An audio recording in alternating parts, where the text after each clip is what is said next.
So far we have seen that this movie is actually telling the truth about the fact that it is Satan who rules this world, and what we are conditioned to believe to be normal is really satanic and planned and controlled. What people do on a daily basis isn't their own culture and their free choice, as the media and the schools tell us to think, but are things that people have been brainwashed into thinking are their own free choices. And almost everyone's way of life and belief system are given to them by Satan, who is called President Business in this movie. However, after about 20 minutes into the movie starts to change and actually becomes the opposite of what it's telling us at the beginning. President Business starts being called the man upstairs, even though the term the man upstairs is actually a phrase used in America for God. So in other words, so far President Business was symbolic of Satan, but all of a sudden he starts to be associated subliminally with God instead of Satan. Who's the man upstairs? See? He doesn't even know about the man upstairs. Does he have like super gross hands that look like they're made out of big pink sausages? Like eagle talons mixed with squid?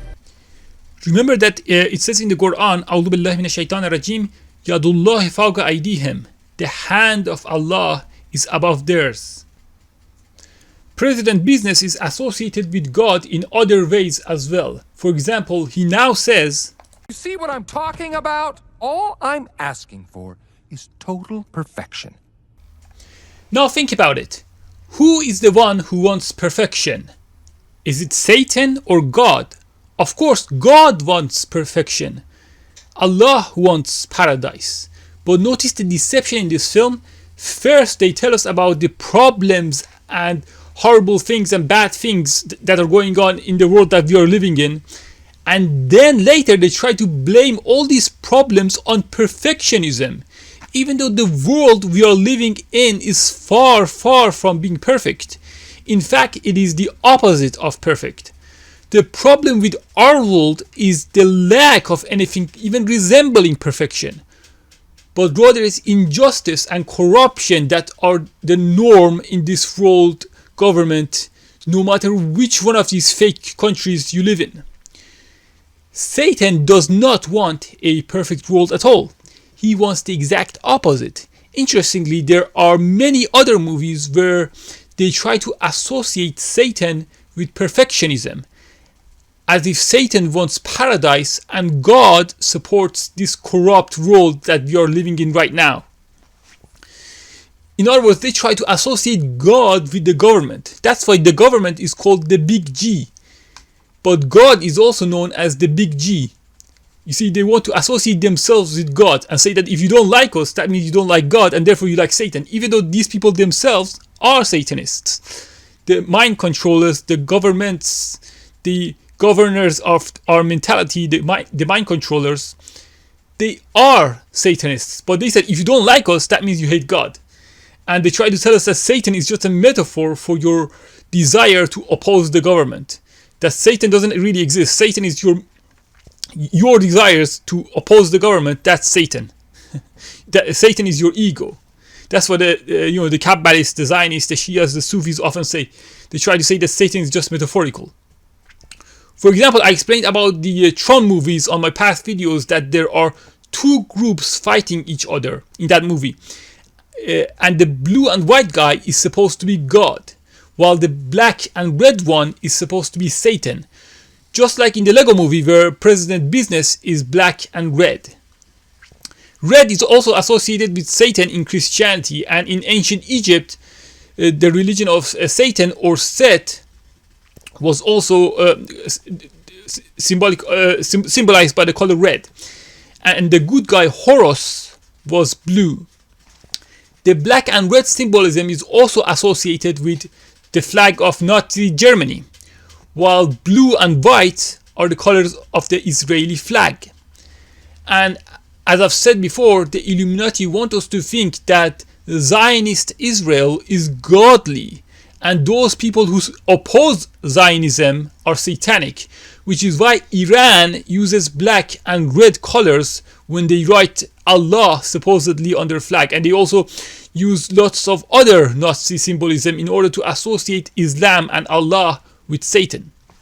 As I said before, even though the Tron movies seem to be based on Taoism, they are secretly Zionist Illuminati movies, and they are of course produced by Disney, which is a Luciferian company. Just like in Aladdin, where the good genie is blue and the evil genie is red, and Jafar, who becomes the evil genie, is black and red, like the flag of Nazi Germany. And Jafar is, the Shias are also known as the Ja'fari Mazhab. Jafar is Ja'far in Arabic. The Shias are also known as the Ja'fari Mazhab. Okay, so Jafar is supposed to be the Ja'fari Mazhab. It's supposed to be the Shias. It's supposed to be Iran and Nazi Germany. Iran and the Nazis, the fake enemies of Israel. Anyways, in the Tron movie, the villain, who is symbolic of Satan, also wants to create a perfect world. Now just think about what these stupid movies are actually telling us. They are telling us that the bad guys are those who want to create a better world, and the good guys love all the corruption and suffering and injustice or imperfection in our world. You see, this is why they make these movies instead of directly telling us what they actually believe. Because if you think about their ideology consciously, you would know it's actually the other way around, and that these scumbags are the real bad guys. This is why they use subliminal messages and subliminal association and entertainment to manipulate you with. Because no good or rational or sane human being would accept their ideology consciously and knowingly. It is only through brainwashing that they can make you conform with their satanic way of life and think that it's normal or even desirable. You broke your promise. I know. I understand that now. I took the system to its maximum potential. I created the perfect system. The thing about perfection is that it's unknowable. It's impossible, but it's also right in front of us all the time. You wouldn't know that because I didn't when I created you. Another example is the movie The Demolition Man, where again the bad guy wants to create a perfect world, but the good guys want to run around naked, get drunk, and smoke cigars. Why is smoking cigars constantly shown as a good thing in so many movies and video games? Think about it. If the creators of such programs actually cared about you, would they want you to smoke and damage your lungs and the rest of your body? Would they want you to waste your money to buy something that only harms you and has no benefits whatsoever? These movies are made by the enemies of humanity. If you still can't see it, then you must be blind. So 20 minutes into the Lego movie, they now tell us that President Business, the villain in the movie, is bad because he's a perfectionist who wants order and wants everything to be done right. So now they are describing paradise. You see, this is why the very same system, the very same world government that is ruling us all right now, that is why they show us these movies and cartoons and other media programs. They want those of us who are unhappy about the current satanic world government to be manipulated instead into hating God and paradise instead of hating the satanic Luciferian secret societies. All the people of the universe were once free to travel and mingle and build whatever they wanted. But President Business was confused by all the chaos. So he erected walls between the worlds and became obsessed with order and perfection. And he stole a mysterious secret super weapon called the Kraken. And he hired Bad Cop to hunt down all the master builders who were always changing everything. And those of us who remained, well, we went into hiding, built the tunnels to survive. No, the real reason why these secret societies went into hiding or secrecy is because they don't want us to know that they are secretly running the whole show, so that they can then blame all the problems in the West on freedom and blame the problems in the Middle East on God and religious theocracies, and blame the population, blame the people, like you're the ones who have messed up the system because you chose the government, you voted, so that we always remain trapped in their games. So even those who want to change the system would think that the alternative to religious theocracies and dictatorships is Western democracies, and the alternative to Western democracies is communism and globalism, and the alternative to communism is capitalism and Western democracies. The alternative to the Democrats being the Republicans, and the alternative to the Republicans being the Democrats. The alternative to Wahhabism is Sufism. The alternative to modern science, which is mixed with many lies, is the Bible. The alternative to the spinning ball earth is the flat earth. The alternative to American vaccines are Russian vaccines. The alternative to Israel is Iran. You get the idea. Zionists and Nazis, forced marriage and sexual perversion, sadism and masochism, eating tortured animals and veganism, and so on. The master builders or master masons aren't being persecuted by any of these governments. They are hidden because they don't want us to know about their plans, so that we believe their fake narrative. That's why they are hidden. It's just like the Shias claiming that they do taqiyya because they are persecuted by the Sunnis. But as I've shown on my past videos, the Shias' own books say that 9/10 of the religion is to lie and do taqiyya. And so taqiyya isn't just about lying to save your life, but it means to lie so that they can deceive and manipulate the Sunnis, so that they can later stab you in the back. But they pretend like, oh, we went into hiding because we were being persecuted. Just like this movie is saying about the Freemasons, about the master builders. You know, builder means mason. So master builder means master mason. Okay? The word builder means mason. So the master builders are the master masons. And they supposedly were persecuted, so they went into hiding. They became secret societies. And that's also why the Shias lie and do taqiyya, because, oh, they were persecuted. Even though they were in the Abbasid government. They were the police and military of the Abbasids, and yet they act like, oh, we were being persecuted. As I've said many times before, Shiism, Freemasonry, Catholicism, and Zionism are all the same thing. Not only is president business now associated with God, but the good guys are shown to be part of a Freemasonic Illuminati secret society. So you see, the whole message has been reversed. Now you have to be against God and support the secret societies, even though it's the same secret societies who have created the bad world that you see in the first 20 minutes of the movie. So now this secret society, who are symbolic of the Freemasons, they take Emmett, the hero of the movie, inside their secret room, which has the symbol of the chessboard, just like the Freemason lodges. Not only that, their leader resembles Albert Pike, the most famous Freemason Grand Master or Master Mason.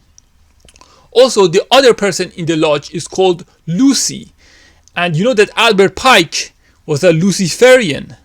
So we see the chessboard, Lucy, symbolic of Lucifer, and the old man who resembles Albert Pike.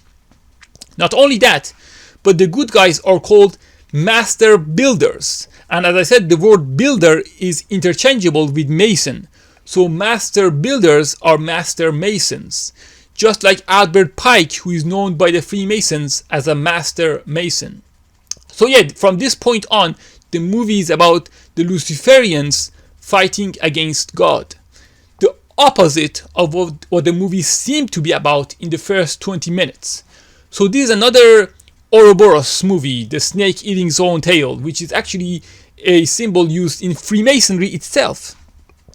It first tells you some truth, but then it turns it around 180 degrees. All the people of the universe were once free to travel and mingle and build whatever they wanted. But President Business was confused by all the chaos. So he erected walls between the worlds and became obsessed with order and perfection. Think about it. Who are the ones who restrict our right to travel where we want? They stage all these fake events so that you can't travel because, oh, they are communists. You can't travel to a communist country because it's the Cold War, it's the 1970s, 1980s. Oh, you can't travel because of Islamic extremists and terrorism. And now it's because of viruses. They always make excuses for why we can't travel. Yet they themselves can go anywhere they want, whenever they want. The perfect example is President Ahmadinejad, who was allowed to not only enter the United States, but to even give a speech at the United Nations and at American universities. Yet ordinary Iranians who have nothing to do with the government of Iran can't travel to America or Israel and Palestine, supposedly because they might be working for the terrorist government of Iran. Yet the leader of Iran, the leaders and their families are allowed to travel anywhere they want, and even though they're supposedly terrorists, they are never bombed, arrested, or even deported for being terrorists. And yet the people of Iran are terrorists because they have these leaders, so they can't travel. You see, it's all about compartmentalizing the public to keep everyone within their own mind control. They don't want you to see too much and talk to too many different people and see for yourself what is happening and what people actually believe and what other countries are actually like. Many Americans don't know that they actually broadcast Hollywood movies in Iran and China. And they even report the same news as the American news, which is the New Zealand news. They think there is a huge difference between these governments. And people in Iran likewise think that Americans have freedom of speech. Yeah, well, I mean, in America, you're free to say whatever you want until you get arrested, until you get a SWAT team sent to your home and get sent to Guantanamo Bay. Likewise, people in America think that countries like Iran are very Islamic, even though there are literally no laws in Iran that are based on the Quran. All the laws in Iran are either Jewish or secular. Iran was actually more Jewish in the 1980s when Khomeini was in charge, and after Khomeini it became less Jewish and more secular or satanic. So much so that they even teach evolution in Iranian universities as fact. In fact, when I went to school in Iran, we had to memorize stories about the Holocaust in history lessons. And also, I remember a Shia cleric once coming to our primary school and teaching us about evolution. He kept saying that human beings have evolved from animals. Really, one of these religious clergy with a turban and a beard, he came to our school and all he did was teach us about evolution. This is what I'm talking about. Don't be fooled by their slogans and appearances. None of these governments are what they say they are. We don't need no education. We don't need no thought control. Hey, teacher, leave them kids alone. All in all, you're just another brick in the wall. All in all, you're just another brick in the wall. Another brick in the Masonic wall. Your home, Bricksburg, is one of many realms in the universe. There's also this one, Pirates Cove, Knights Club, Vikings Landing, Clown Town, a bunch of others we don't know. So he erected walls between the worlds and became obsessed with order and perfection.